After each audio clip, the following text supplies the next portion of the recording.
करते हैं कि आप अच्छे होंगे, स्वस्थ होंगे, आप पढ़ाई में चलती हुई। और आपको विदित है कि हम आपके लिए रेलवे भर्ती परीक्षा एनटीपीसी भर्ती परीक्षा हेतु जो सीबीटी वन एग्ज़ाम है, आपको पता है कि वन एग्ज़ाम का डेट आ चुका। 5 जून से 23 जून के मध्य एग्ज़ाम होगा। इसी की तैयारी हेतु हम आपके लिए तत्पर लगे हुए हैं।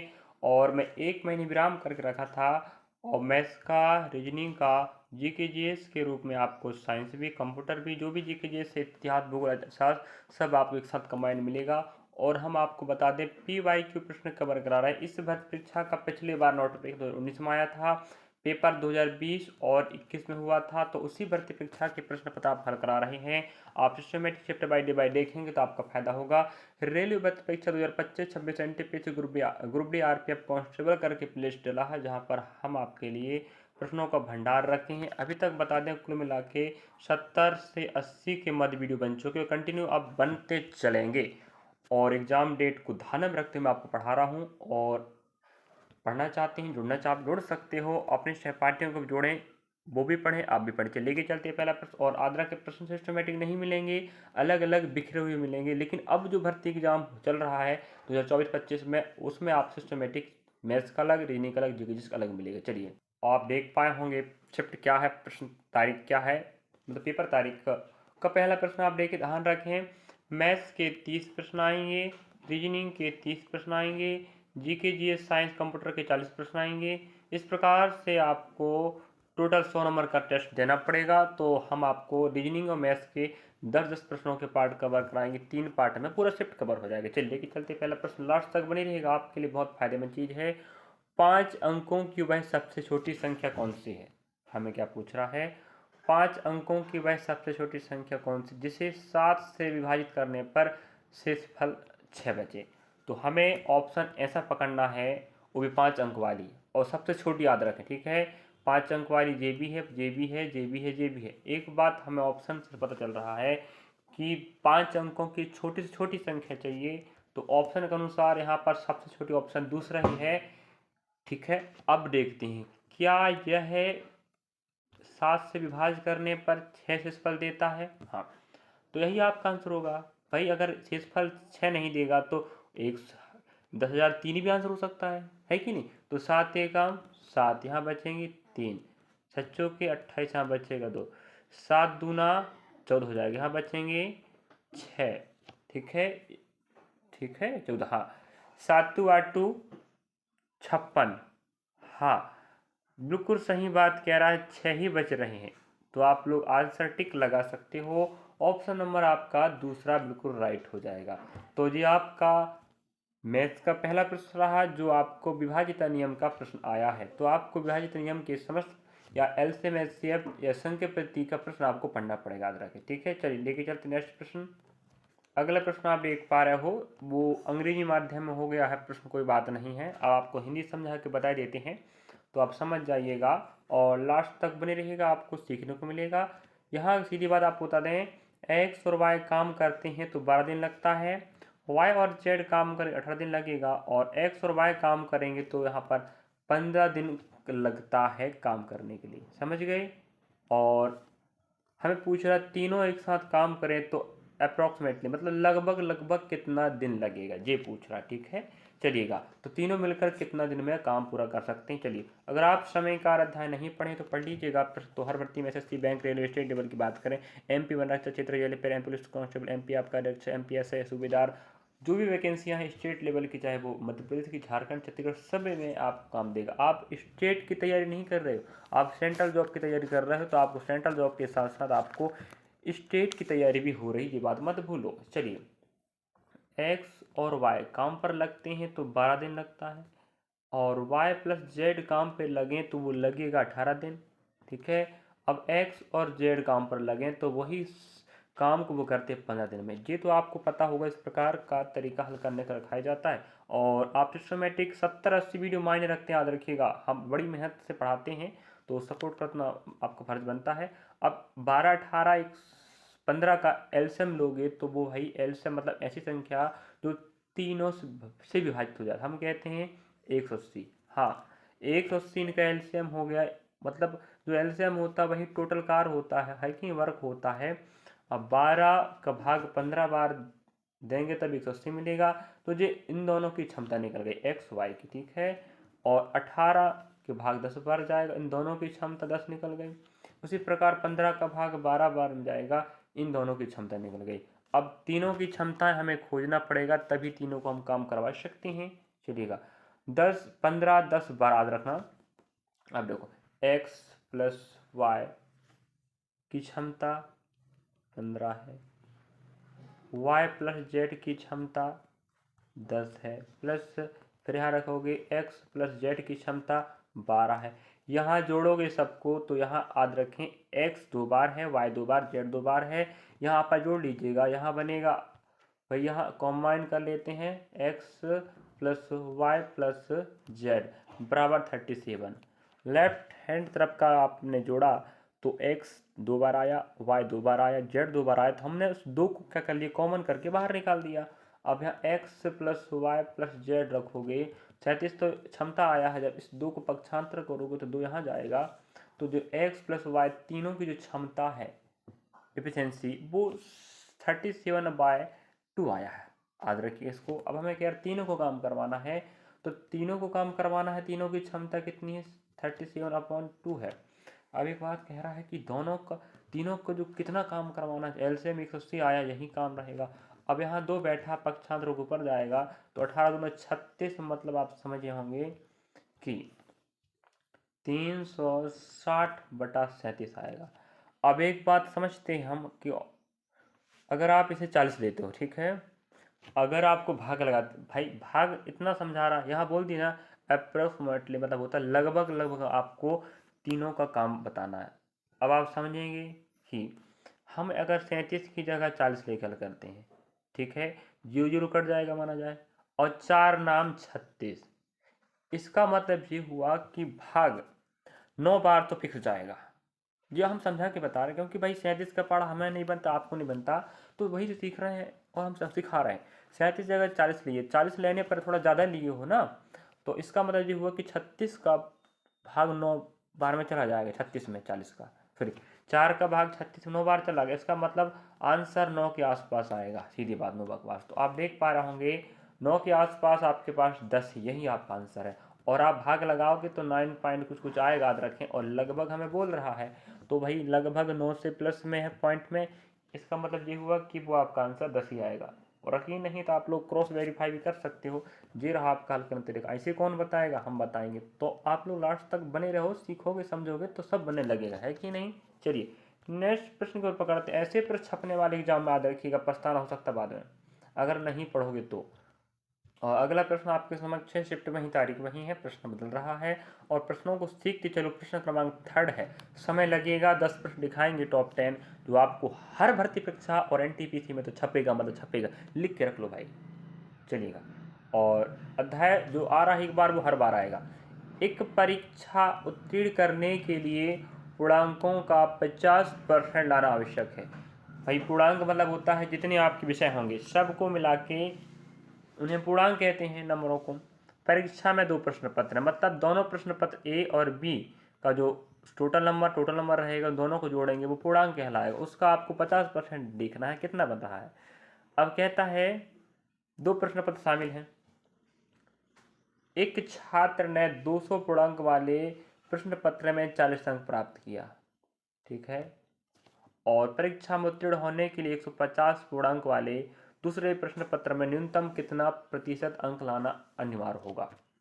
अब एक पेपर हुआ है 200 का और एक हुआ है 150 का, तो टोटल हम जिसको जब जोड़ेंगे एडिशन करेंगे तो ये भैया 350 बनेगा। तो 350 का जब हम 50% खोजेंगे, क्योंकि टोटल पूर्णांक का पासिंग नंबर चाहिए, 0 0 50 25 5 से 15 1 16 और 5 से 15 हो गया, सॉरी एक आएगा 17, मतलब 175 नंबर हैं जो 50%। तो 175 नंबर लाना अनिवार्य है, 50% पास होगा।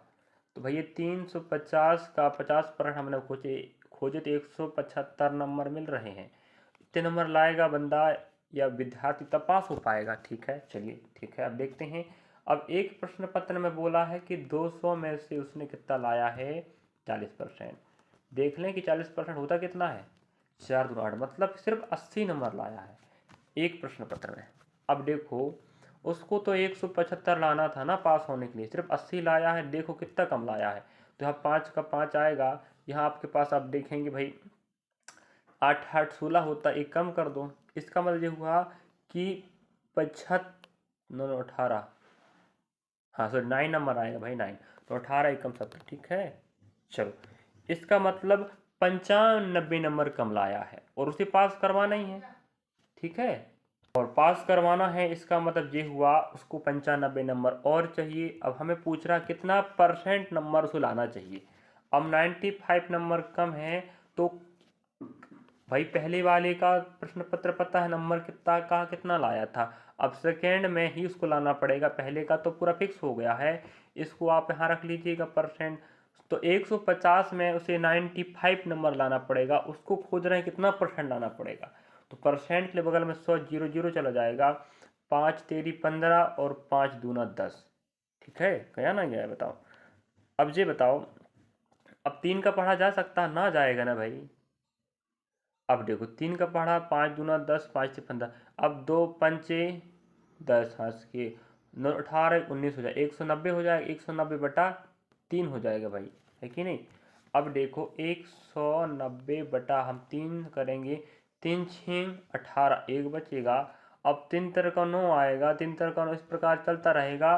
तो हमें एक बात समझ में आई कि 63.33 आ रहा है, इसको हम ऑप्शन के अकॉर्डिंग से 3 है मतलब 4 मान लो, तो 64 आपका बिल्कुल राइट आंसर हो जाएगा, कोई दिक्कत की बात ना। तो भाई आप इस परीक्षा की घड़ी में आप हमसे सहयोग प्राप्त कर रहे हो, तो आप सही तरीके से आप हमसे समझेंगे, सीखेंगे, लास्ट तक पढ़ेंगे, तो आपको बताएं बिल्कुल भी आपको दिक्कत नहीं होगा और प्रश्न आपको सही तरीके से समझ में आएगा, बन पाएगा। आप बीच में छोड़ के भागोगे दिक्कत की बात है ना। चलिए नेक्स्ट प्रश्न पकड़ते हैं। और आपका उद्देश्य होनी चाहिए पढ़ाई।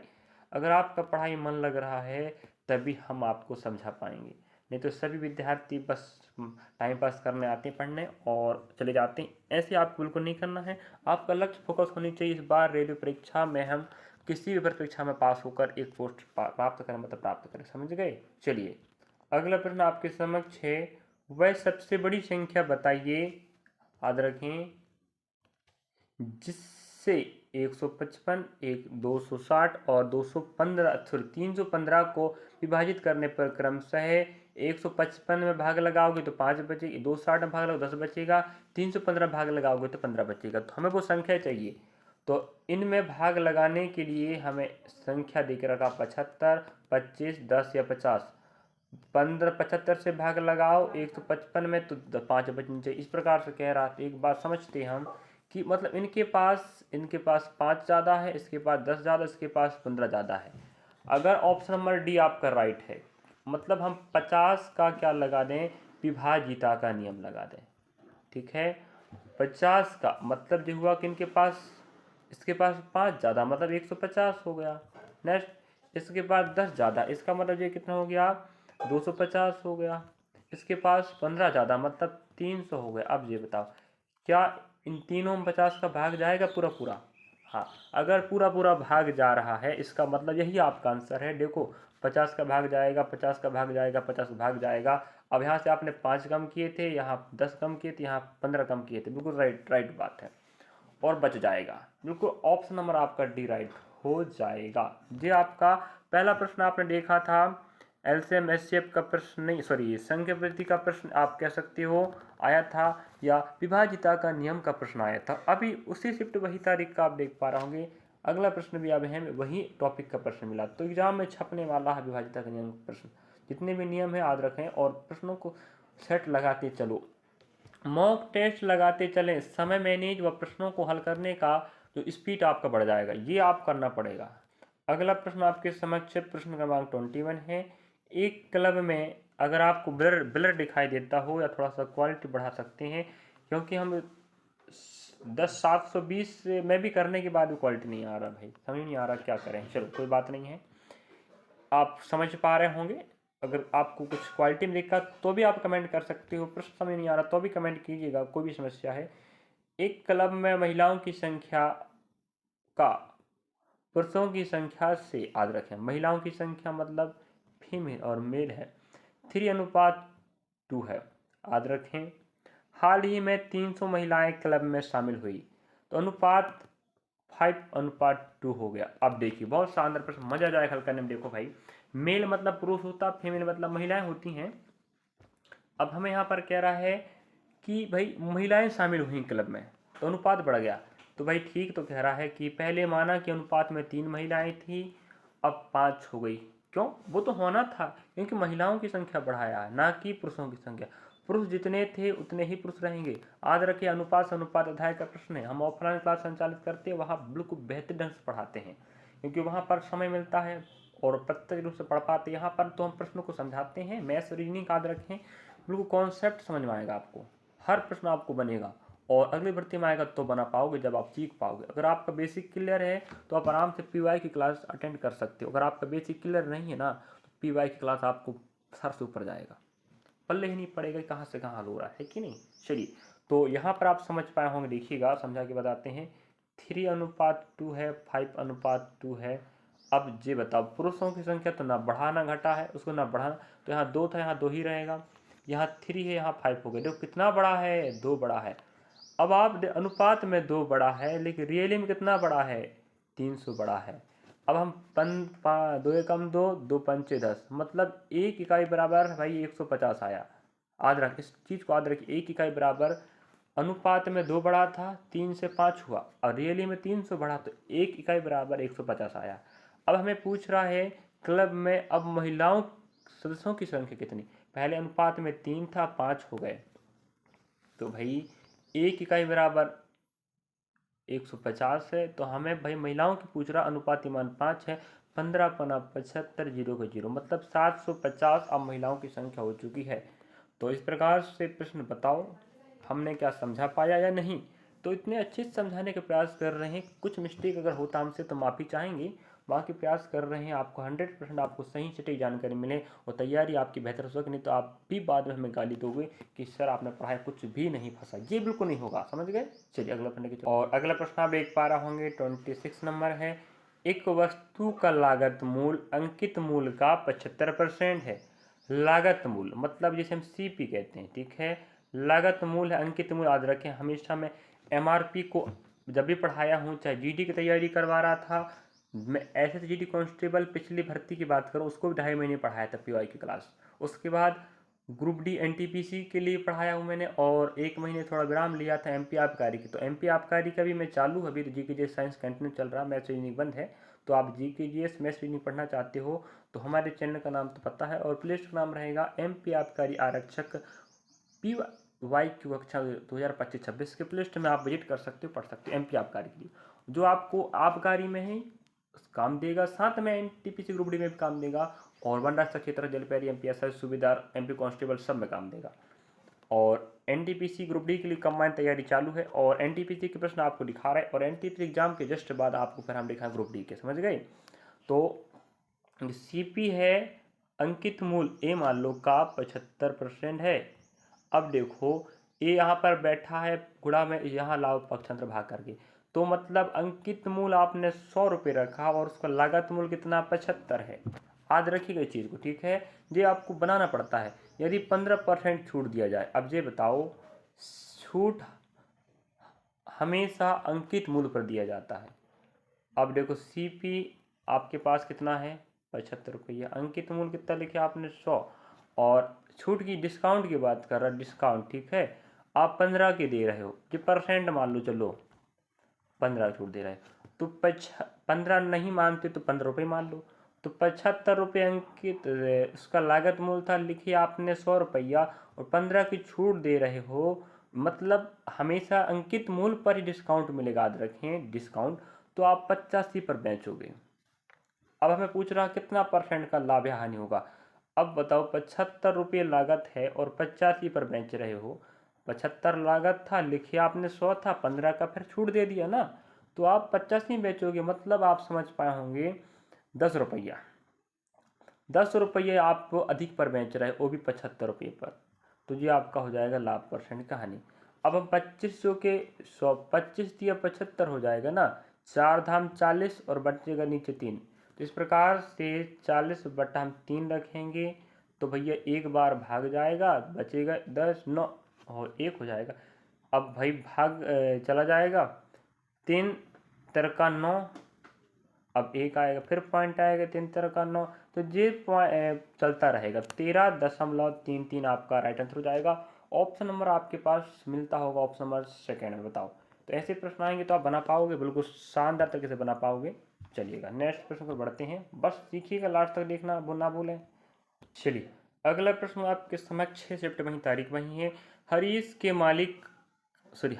के मासिक वेतन 45,000 रुपये में से 1/3 शिक्षा पर और 2/6 भोजन पे खर्च व अन्य आवश्यकताओं पर खर्च होता। मतलब 1/3 खर्च कर लिया और 2/6 खर्च कर लिया, तो देखें तो पूरा कितना खर्च हो, 6 तेरी 18 कर लीजिएगा, और 6 कम 6 हो जाएगा, प्लस लगाओ बीच में, और 3 दूना 6 हो जाएगा, तो 6 6 12/18।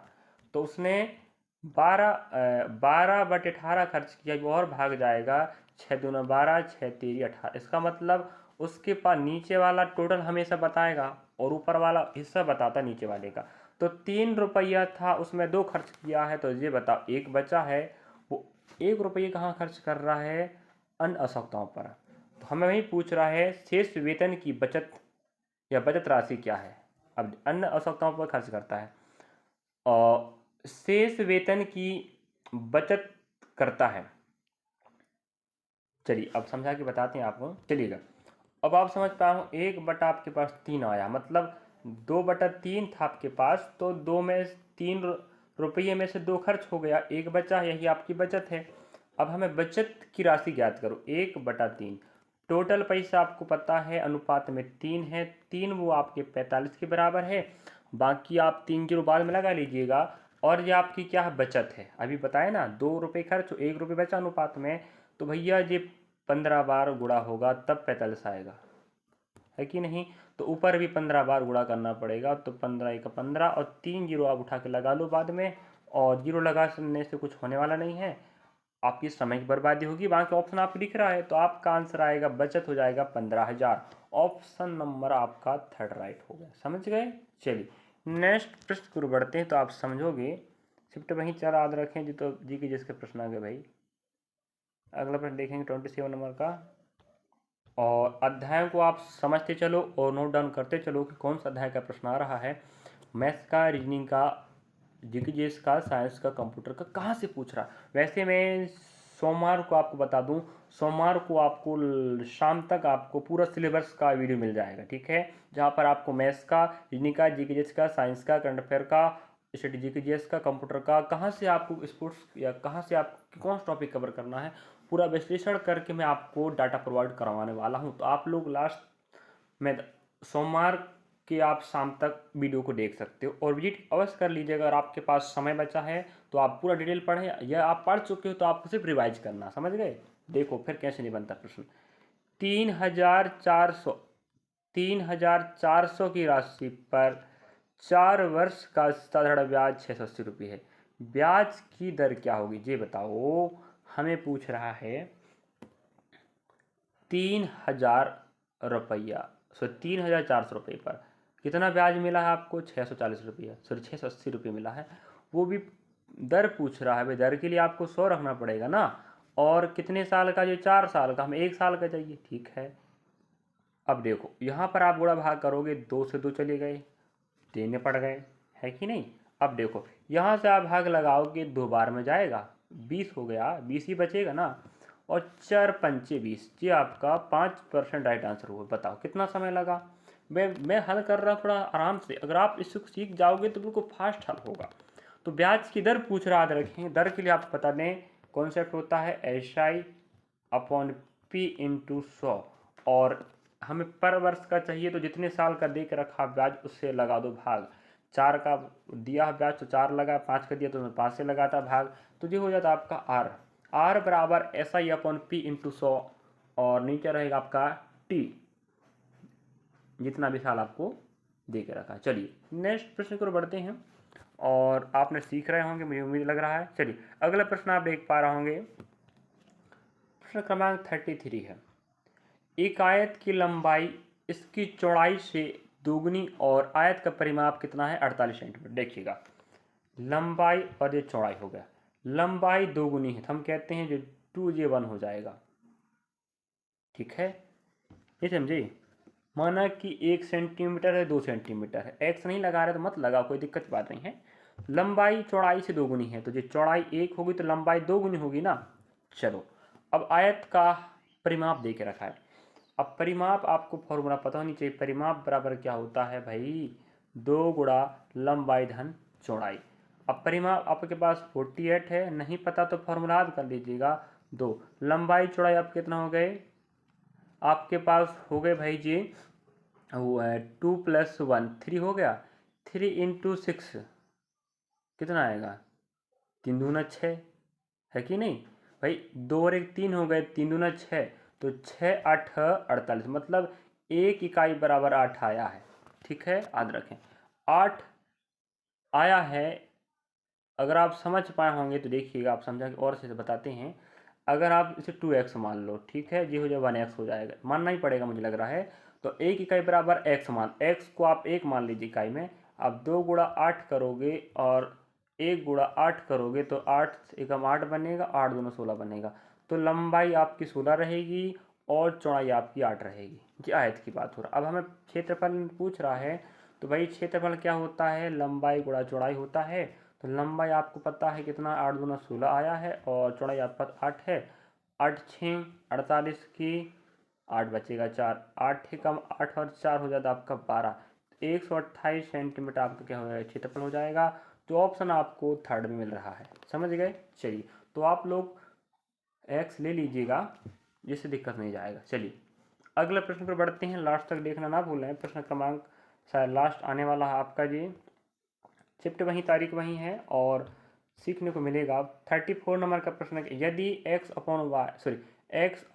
+ y/2 बराबर 1 है और x/2 + 2/z बराबर 1 है हो तो z/2 + 2/x का मान क्या होगा। अब आप लोग ये बताओ, यहाँ जिस प्रकार से पोजीशन दिया है कि नहीं, उसका मान एक, उसी प्रकार यहाँ जो पोजीशन बिल्कुल सेम है एक आया, तो यहाँ पर भी जो पोजीशन बिल्कुल सेम, आंसर एक ही आएगा ना, इसमें क्या दिक्कत है। तो ये आपका 1 नंबर का प्रश्न हल रहा। तो हमने टॉप 10 कवर करा दिया है और आपकी हर भर्ती परीक्षा में काम देगा और NTPC विशेषकर काम देगा और ग्रुप डी में लिख कर रख लीजिएगा। और सीखोगे, समझोगे, पढ़ोगे तो बनोगे अधिकारी कर्मचारी, नहीं तो पछताना होगा। और सही और सटीक जानकारी हम दे रहे हैं और आप पढ़ने वाले बच्चे हो और आपका बेसिक क्लियर है तो आप खुद समझ पा रहे होंगे कि बिल्कुल सही जानकारी चल रही है। और कोई तकलीफ दिक्कत हो तो अभी आप हमें कमेंट बॉक्स में कमेंट कर सकते हो। वीडियो समझ नहीं आया तो दोबारा देखें, दोबारा पढ़ें, आप खुद समझ जाओगे। और समय अपने पास बहुत कम बचा है। मैं सोमवार को आज रखें शाम तक आपके लिए एक वीडियो लेकर आने वाला हूँ स्ट्रेटजी वाला, किस प्रकार तैयारी करना है, कौन टॉपिक पढ़ना है और किस प्रकार का सिलेबस रहने वाला पूरा समझाऊंगा। बाकी मैं पहले समझा चुका हूँ लेकिन एक बार और आपको समझा देते हैं कि सिलेबस एग्जाम पैटर्न क्या रहेगा। और आज रखें 40 नंबर का मैथ्स आएगा, 30 का रीजनिंग आएगा, सॉरी 30 का मैथ्स, 30 का रीजनिंग, 40 का जीके जैसा आएगा, तो कवर करना पड़ेगा। तो चारों पोर्शन अपने अपने स्थान पर महत्वपूर्ण रख रहे हैं, तीनों पोर्शन।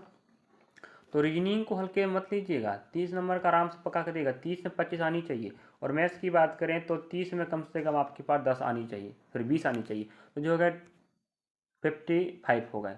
अब 55 यहाँ बना लिया आप लोग। और रही बात आपके पास, अब 40 नंबर का प्रश्न आप कम से कम 25 ला सकते हो, तो 55 और 25 नंबर आप जोड़ोगे तो ये बनेगा 80 ऐसे बन गया भाई ये तो आपको कम से कम 70 से 75 नंबर लाना पड़ेगा, तब आपका CBT 1 में चयन होगा। ये गारंटी से कहता हूँ मैं। इतना अगर आप नंबर ला लेते तो कोई सा भी जोन आपने फॉर्म फिलअप किया होगा आपको एक पोस्ट मिलेगा CBT 1, और 60 से 65 भी लाते तो मिलेगा। उम्मीद नहीं है ये सोच के पढ़ना है कि यार हम बेहतर कर सकते हैं। मिलेंगे नेक्स्ट पार्ट में। Thank for watching. वीडियो अच्छा लगा तो लाइक सब्सक्राइब शेयर करना भूलें और कमेंट कीजिएगा वीडियो कैसा लग रहा, और अपने सहपाठी के पास शेयर करें जो विद्यार्थी पढ़ना चाहता है, बढ़ना चाहता है, और हम आपके साथ हैं। और प्लेलिस्ट का विजिट कर सकते हो, MP आबकारी के लिए विजिट करें और बस शाम को आप शाम तक वीडियो देख सकते हैं किस प्रकार तैयारी करना, कितना नंबर लाना पड़ेगा, तब आपका चयन होगा। कोई सा भी आपको पूरा डिटेल बताने वाले हैं, चलिएगा। और प्ले लिस्ट में 70-80 वीडियो बन चुके हैं, वो काय के लिए बनाए, हम आपके लिए तो बनाए ना। और कोई समस्या है कमेंट बॉक्स में करें।